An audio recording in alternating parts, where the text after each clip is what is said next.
Oi, gente, tudo bem? Boa tarde. Eu estou aqui para a correção do nosso exercício de ontem, aí na página 447. São dois exercícios de revisão, né? O primeiro exercício de revisão, página 447, página 448. Então, vamos lá. Vamos começar essa revisãozinha aqui, fazendo a leitura. E como vocês já leram, eu vou fazer uma leitura minuciosa aqui e eu espero que vocês vejam aí o que vocês marcaram. Então, aproveitando esse momento, eu quero dar essa dica de leitura para vocês, que é o seguinte: toda vez que a gente for ler um texto, a gente se apropria aqui desses espaços em branco para fazer algumas marcações, certo? Eu vou diminuir aqui um pouquinho, peço paciência para vocês aí, porque esse aplicativo aqui que eu tô gravando, ele é um pouquinho... Ele é bem legal, mas é porque o livro não ajuda muito quando o livro digital aqui, quando faz o zoom, tá bom? Então eu vou colocar isso aqui para baixo e vou usar aqui as ferramentas. Então eu sempre uso aqui uma canetinha. Para quê? Para a gente fazer as marcações. Então é bom você usar também uma canetinha aí para você dizer aqui, ó, por exemplo, faz uma chave, o que esse parágrafo quer dizer? Faz outra chave, o que esse parágrafo quer dizer? Isso é uma forma de sistematizarmos o nosso entendimento com relação à leitura, tá bom? Então vamos subir aqui um pouquinho e vamos entender aqui, ó. Memórias póstumas de Brás Cubas. Ao verme que primeiro roeu as frias carnes do meu cadáver, dedico como saudosa lembrança estas memórias póstumas. Então isso aqui faz parte de memórias póstumas, né? Vocês já viram aí. De Brás Cubas, que é esse personagem principal. E aí ele começa dizendo aí, ó, óbito do autor. Então o que é óbito? O que vocês entenderam por óbito? Isso mesmo, é a morte do autor. Então essa parte fala sobre isso. No primeiro parágrafo, algum tempo hesitei se devia abrir estas memórias pelo princípio ou pelo fim. Então, isto é, se poria em primeiro lugar o meu nascimento ou a minha morte. Suposto o uso vulgar seja começar pelo nascimento, então o uso vulgar aqui no caso é o uso comum, seja começar pelo nascimento, duas considerações me levaram a adotar diferente método. Então a partir daqui a gente já entende, ele começou pelo final, ele começou a contar a morte.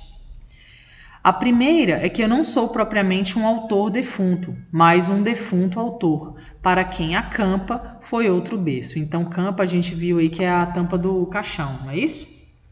A segunda é que o escritor ficaria assim mais galante e mais novo, né? Então, começar pela morte, né? O escritor que é um defunto autor, ou seja, se tornou um autor depois de ser defunto, ficaria o quê? Mais galante e mais novo. Moisés, que também contou a sua morte, não a pôs no introito. O que é introito? Início, mas no cabo, ou seja, no fim. Diferença radical entre este livro e o Pentateuco. O Pentateuco é o conjunto dos 5 livros primeiros da Bíblia, certo? Então, nesse primeiro parágrafo, ele está fazendo até uma consideração assim sobre o ato de escrever, sobre a decisão que ele tomou para o ato de escrever, certo? No segundo parágrafo, dito isto, expirei, morri. Então aí a gente já viu, ele começa pela morte. Expirei às 2h da tarde de uma sexta-feira do mês de agosto de 1869, na minha bela chácara de Catumbi. Tinha uns 64 anos, rijos e prósperos, era solteiro, possuía cerca de 300 contos e fui acompanhado ao cemitério por 11 amigos. 11 amigos! Verdade é que não houve cartas nem anúncios. Acresce que chovia, peneirava, uma chuvinha miúda, triste e constante, e tão triste, que levou um daqueles fiéis da última hora a intercalar esta engenhosa ideia no discurso que proferiu à beira de minha cova. Vós que o conhecestes, meus senhores, vós podeis dizer comigo que a natureza parece estar chorando a perda irreparável de um dos mais belos caracteres que tem honrado a humanidade. Este ar sombrio, estas gotas do céu, aquelas nuvens escuras que cobrem o azul como um crepe funéreo, tudo isso é a dor crua e má que lhe rói a natureza, as mais íntimas entranhas. Tudo isso é um sublime louvor ao nosso ilustre finado. Bom e fiel amigo, não me arrependo das 20 apólices que lhe deixei. 20 apólices são cartas de crédito, né? Então ele deixou aí créditos no banco para esse amigo aí. Então é isso, gente. Ele começou aí, esse é um texto de Machado de Assis, é um dos mais importantes dele, Memórias Póstumas de Brás Cubas, certo?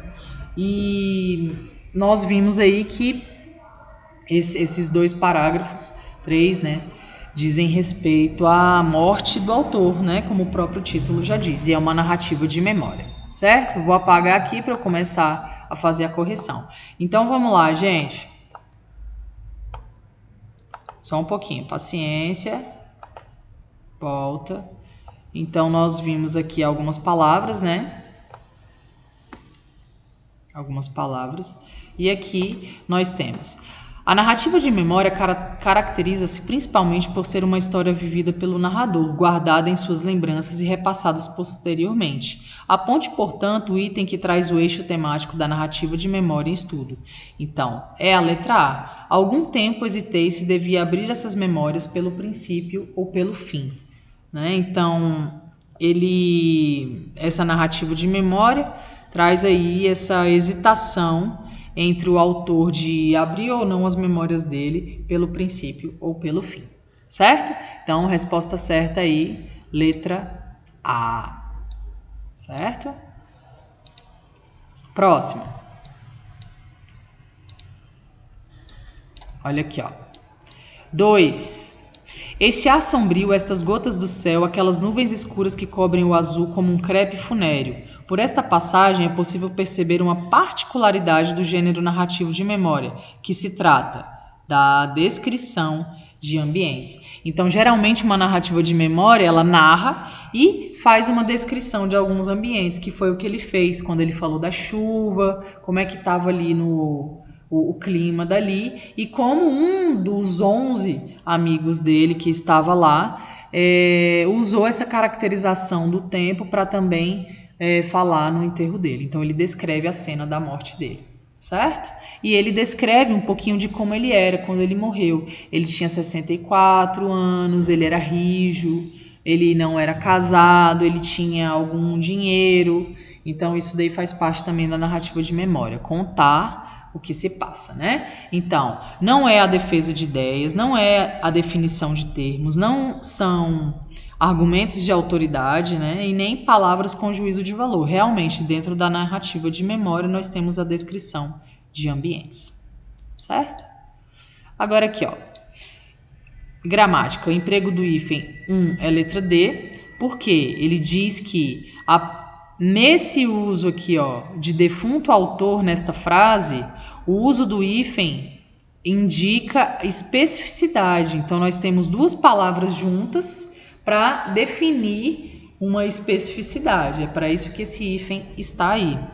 E no 2, que ele também trata do hífen, né, que nós vimos ainda presencialmente essa matéria, qual é a letra que tem a mesma justificativa de uso do hífen para defunto autor? Então, se defunto autor foi usado para especificidade, como está dizendo aqui, por que ele foi usado também aqui, ó, interracial? Porque aqui, ó, nós temos 2 R's juntos.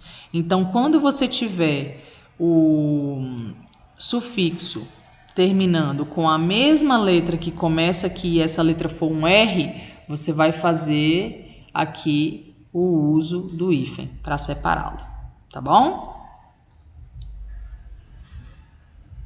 Produção textual. Gente, olha só. Aqui tem uma produção textual. É para vocês fazerem? É para vocês fazerem.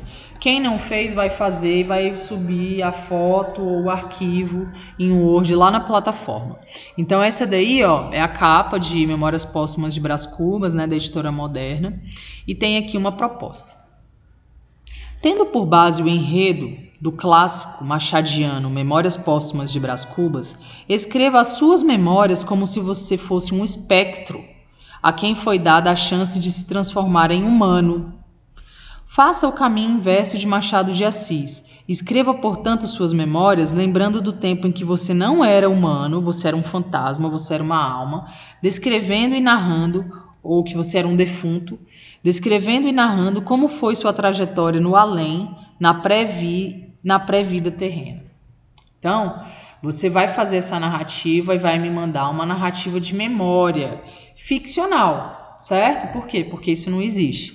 Então, você vai criar um espaço, você vai criar um tempo, você vai criar uma circunstância, né, dentro da narrativa de quando você não era humano, de um tempo ou que você era antes da vida, certo? E aí você vai fazer o caminho inverso, tá bom? Como foi sua pré-vida, tá? E vai me mandar lá. Vale ponto? Vale também. Tudo vale ponto, tá bom? Mas não faça porque vale ponto, certo?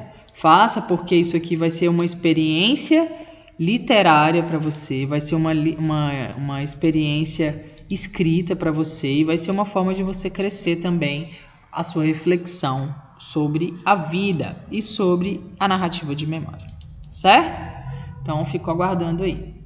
Bom, até a próxima. No próximo vídeo eu vou fazer a correção das outras 2 páginas referentes à unidade 2. Tchau, até lá.